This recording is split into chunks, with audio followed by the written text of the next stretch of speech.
being willing to face suffering seems like it will hurt more. You know, it certainly seems like, well, then aren't we just going to be thinking about and just sort of drowning in suffering all the time because we're not trying to fight it off.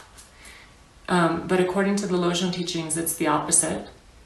You know, the attitude of being willing to face suffering removes a layer of suffering that we superimpose on the top of it by fighting it, you know, by trying to make it different than it is, which we can't do anyway. And then on top of that, because that's where our energy is engaged, we don't have the opportunity to practice Dharma. So this is the antithesis of what Rinpoche means by putting the Dharma first. Sometimes we feel like we're putting the Dharma first. I used to think, I'm putting the Dharma first because I do my daily practice and I never miss, I'm disciplined, I read Dharma books, whatever. But then what Rinpoche really pointed out to me was, if I'm unwilling to face suffering and I'm fighting with a certain situation emotionally, I'm not putting the Dharma first because I'm not practicing the Dharma. I'm really just practicing fighting with suffering, or I'm practicing trying to avoid suffering or get rid of suffering.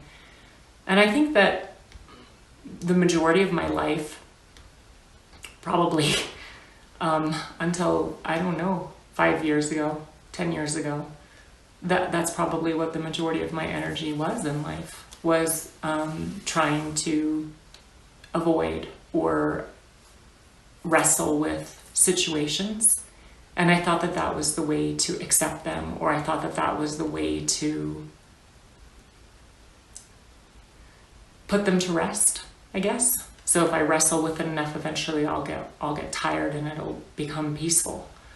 But there are other ways to pacify situations without going through all that emotional drama and upheaval, and cultivating the attitude of being willing to face suffering is one of them. It's kind of mind training. And in fact, it is something that Jigme Tempe Nima says is essential if we want to be happier.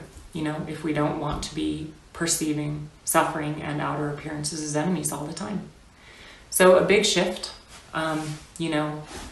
not focusing on the external thing, but focusing on the internal thing, the suffering being caused by me wanting something different than that's happening, me having expectations, me having attachments, me wanting to avoid certain things, whatever it is. So again, a very difficult practice, certainly not the way we're used to the people who provide us comfort talking to us.